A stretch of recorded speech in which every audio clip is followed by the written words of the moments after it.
वाशी येथील 2 कथित बेकायदा इमारतीला नवी मुंबई महानगरपालिकेकडून पाडण्यासाठी दिलेल्या नोटीसला उपमुख्यमंत्री एकनाथ शिंदे यांनी कोणत्या अधिकारात स्थगिती दिली अशी विचारणा मुंबई उच्च न्यायालयाने केली आहे। 14 मजली नैवेद्य आणि 7 मजली अल्बेला इमारत महानगरपालिकेकडून बेकायदा घोषित करण्यात आली।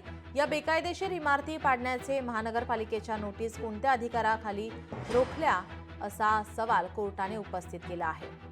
दरम्यान यावरून आता खासदार संजय राऊत यांनी काय प्रतिक्रिया दिली आपण पाहूया।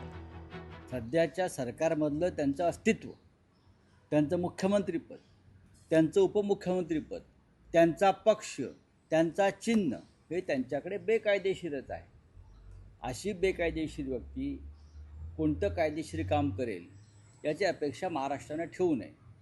याला जबाबदार नरेंद्र मोदी, अमित शाह आणि देवेंद्र फडणवीस आहे। कोर्टाने आदेश द्यावेत त्यांना कारवाईचे, या अशा बेकायदेशीर आदेश देणाऱ्या नगरविकास मंत्र्यांवर।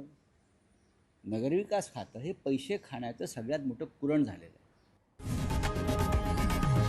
लोकशाही मराठी ऐका, पहा, जागरूक रहा।